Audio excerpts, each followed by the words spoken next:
Hello, my people who live in the UK and need visa to remain in the UK. Come and gather on this table. Let's do some discussion.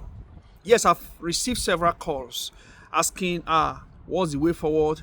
6M, what do we do now that there are some changes? What is this? What are the changes really about? So I think it is important I just explain this out here. Yes, from July 1, the Home Office of the United Kingdom made some changes. They are quite basic, but these changes are far-reaching. They have far-reaching implications for people who live in the UK and are not on the settlement. They are not yet settled as part. They don't have an indefinite leave to remain. They still need visas to remain in the UK. Yeah, the Home Office have actually made some changes, which, if you ask me, help to protect the workers. What are the changes? From the 22nd of July 2025, people can no longer from outside the UK apply for entering clearance to work as care workers in the UK on the care worker visa route. That will come to an end after July 22nd.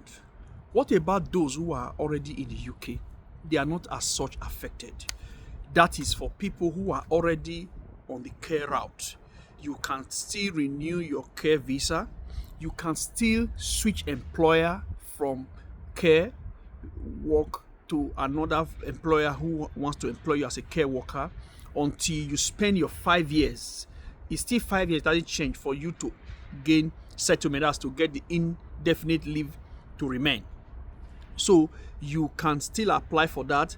You can still switch visa, you can still switch employer, you can move from one employer to the other until you have your 5 years completed and you get on the indefinite leave to remain. Now, for people who also have been in the country and they are suspended skilled workers, that's people who maybe came into the country through the care visa route and there was no employment, or their employers had their licenses withdrawn, and for that reason their visas were curtailed. The Home Office have also created a channel for them to remain in the country while looking for another employer and who will employ them in that same care route. So those same persons are not affected by the July 22nd rule. They are still going to be able, they are yet going to be able to get employer in the care route, get a sponsor, switch a sponsor. Now, I know the people who are most concerned are the people who are on other visa routes, yet they are in the UK. For example, those who are dependent, those who are on student visa, those who are on the graduate visa. Yeah.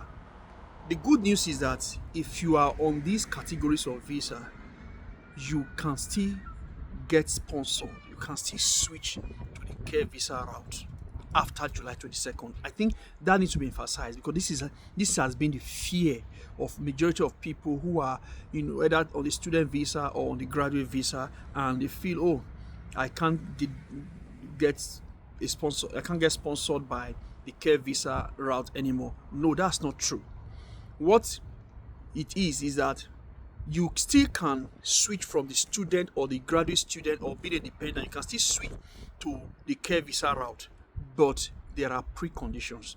And the main precondition is that for anybody who wishes to give you a sponsorship or who needs to sponsor your visa in the care route must have employed you for at least 3 months. And I think that was actually done to, protect the employers, and so to protect the employees and prevent the exploitation that has been going on, where some persons give you COS, they sponsor you to come to the country, or they sponsor you to remain in the country, but they don't have a job for you, they just keep you in the country. In fact, I've had stories of people, I don't know how correct they are, they have alleged that some employers even made them to be paying every month equivalent of their national insurance and their taxes, which they must continue to pay to Home Office on their behalf to justify their sponsorship.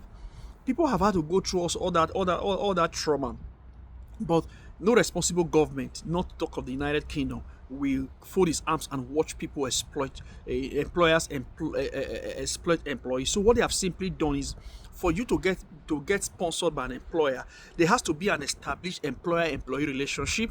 You have to have you have to have worked for that employer. It is not as if you are paying the employer to sponsor you. So there's a job. It's not a situation whereby you get sponsored and there's no job for you. There's really nothing you are doing in the UK. You know, it's like you are buying your stay in the UK, which is not in keeping with the culture of the UK government. So the changes that the Home Office have made have actually, you know, been done to sanitize the process. So this is what I feel I should let our, you know, our people know, our audience. You know, a lot of them have been asking questions, and it's good you have this information that if you're already on the care visa route, after July 22nd, you can still, you know, change employer, you can still be sponsored.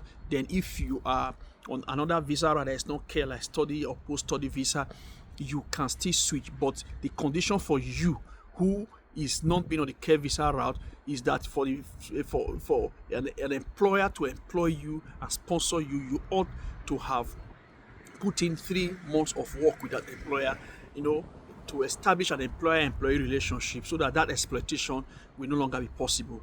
If you think this video made sense to you, really please like it, share it, and let our people get to know of it. Then if you have not been following our channel, please hit the subscribe button and follow us. Thank you so much.